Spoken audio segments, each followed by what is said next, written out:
কিন্তু লবির পথটা দেখানো হলো এখান থেকে। Nightwing is the last player surviving. এবারে কেসিন অফিসিয়াল যেটা আমি বলছিলাম, এওয়ান আরজির জন্য একটা ভয়ঙ্কর বিপদ কিন্তু তারা হয়ে যেতে পারে এবং তাদেরকে আমরা এগিয়ে আসতে দেখতে পাচ্ছিলাম। সিনিস্টার তাকেও কিন্তু নকআউট করে ফেলা হয়েছে। ম্যাচটা কিন্তু অনেক সুন্দরভাবে তারা খেলছিল এখনো পর্যন্ত, বাট এইবারে 5টা এলিমিনেশন পাওয়ার পরে 2টা প্লেয়ারের নকডাউন কিছুটা ব্যাকফুটে তাদেরকে ছেড়ে দিল। এই পর্যায়ে রাউডি দ্রুত গতিতে কিন্তু সিনিস্টারকে রিভাইভ দেওয়া দরকার।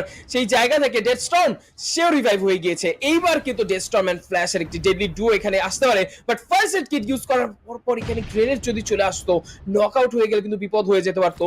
এই পর্যায়ে স্টেজ 6 আমরা রয়েছি। স্ট্রাইক ডাউনের চেষ্টা, ডিপি ওয়ালা নিজের পজিশনটা চেঞ্জ করে নিয়েছে এন্ড এক্স্যাক্ট সেই পজিশন থেকে দুর্দান্ত একটি গ্রেনেড করা কিন্তু পসিবল। সেটি চালিয়ে যাচ্ছে, সামনের দিকে গ্রেনেড চলে গেল। চলো, ও মাই গড, ফ্ল্যাশ কিন্তু নকডাউন দিল এন্ড ডিপি ওয়ালার গ্রেনেডে কিন্তু ডেড স্টর্ম নকআউট হয়ে গেল। ইনসেন চেষ্টা করবে সামনের দিকে প্রেসারটা বজায় রাখতে, আরো একটি গ্রেনেড চলে যাচ্ছে। ফ্ল্যাশ সামহাও কিন্তু এখান থেকে ডজ করলো, বাট রিটালিয়েশন করার আগেই ব্যাকফিল্ড থেকে নরউইচ তারা বিপদের কারণ হয়ে দাঁড়াচ্ছে। কেসিএন তারা এবার কিন্তু সুযোগটা নিতে পারে।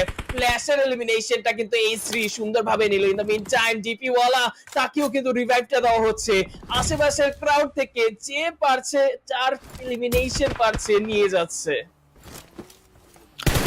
এওয়ান আরজি খুবই বিপদে এখনো পর্যন্ত আছে, বাট এরকম বিপদ থেকে উত্থান তাদেরকে অনেকবার আমরা হতে দেখতে পেরেছি। দেখা যাক শেষ পর্যন্ত আরো একটা বার তাদের কামব্যাক এখান থেকে হয় কিনা।